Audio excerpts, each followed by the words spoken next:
Fala galera, e aí, beleza pura? Estão firmes na leitura? Vem com a gente, hein? O texto separado para a leitura de hoje é o de Lucas, capítulo 22, capítulo 23, e ele vai falar sobre a prisão e a morte de Jesus. O capítulo 22 começa dizendo que os mestres da lei, os sacerdotes, queriam encontrar uma forma de matar Jesus. Mas eles não podiam fazer isso de qualquer forma, definitivamente não podiam fazer isso no meio da multidão, porque eles tinham medo da reação do povo. Então Judas foi até eles e disse que poderia entregar Jesus. Era a época da Páscoa, os discípulos estavam se preparando para celebrar a Páscoa. Jesus indica para eles como iriam encontrar o lugar onde deveriam preparar a Páscoa. Eles fazem isso, fazem todos os preparativos. Chega o dia da Páscoa e eles vão então celebrar a Páscoa juntos. E ali nesse momento Jesus celebra a ceia, já fazendo referência à sua morte. E o texto diz que Jesus pega o pão, parte, entrega aos seus discípulos, dizendo: esse é o meu corpo que é dado por vós. Toda vez que vocês comerem, façam isso em memória de mim. Da mesma forma, Jesus tomou um cálice e disse: esse cálice é a nova aliança no meu sangue. Bebei em memória de mim. Apesar de já ter falado sobre a sua morte algumas vezes, os discípulos ainda não tinham um pleno entendimento do que aquilo significava. Mas Jesus, ali no momento da ceia, enfatiza que a sua hora estava próxima. Ele segue então para o Monte das Oliveiras, onde Jesus vai orar com os discípulos. Jesus sai para um canto, sozinho, orar. Pede para que os discípulos fiquem orando. Enquanto Jesus ora, os discípulos acabam dormindo e Jesus está ali orando intensamente. E ele clama a Deus: Pai, se for possível, passa de mim esse cálice, eu não quero ter que sofrer isso. Mas que seja feita a sua vontade e não a minha. Aqui Jesus nos dá uma outra lição importantíssima de submissão à vontade de Deus. Ele sabia que o que estava por vir era terrível. Ainda assim, ele ora: faça a tua vontade. Eu queria muito não ter que passar por isso, mas que a sua vontade seja feita. Quantas vezes, por coisas muito menores, nós não estamos dispostos a nos submetermos à vontade de Deus? Quando se levantou da oração, Jesus encontra os seus discípulos dormindo, questiona-os: mas vocês não puderam nem orar comigo? E enquanto ele ainda estava falando com os discípulos, aparece uma multidão guiada por Judas. Eles tinham vindo prender Jesus. Ali eles estavam isolados, não havia multidão para defender Jesus. E eles vieram com espadas e lanças para levarem Jesus preso. Eles prendem Jesus, levam ele para a casa do sumo sacerdote. Ali acontece o episódio em que Pedro nega a Jesus, assim como Jesus já havia dito que ele faria. Os homens que estavam detendo Jesus começam a zombar dele.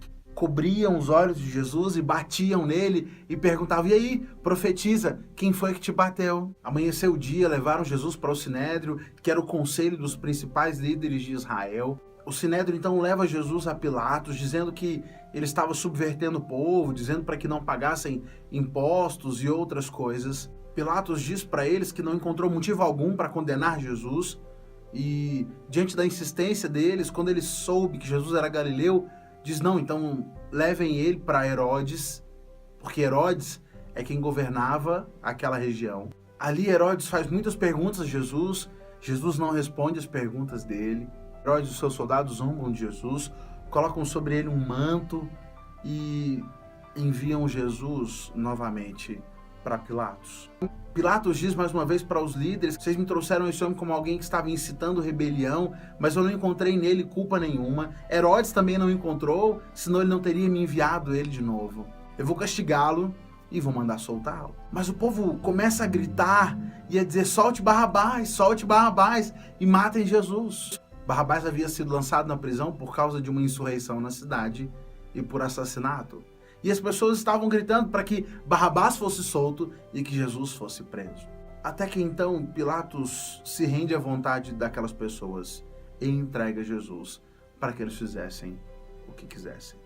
Jesus então é levado junto com mais 2 criminosos para que fosse crucificado. Ao longo do caminho, muita humilhação, muitos insultos. Aqueles 2 criminosos são crucificados, um de cada lado de Jesus. Um deles também zomba de Jesus: você não é o Messias, por que você não se salva? E Jesus ali pregado na cruz, sendo ofendido, sendo humilhado, ele diz: Pai, perdoa, porque essas pessoas não sabem o que fazem.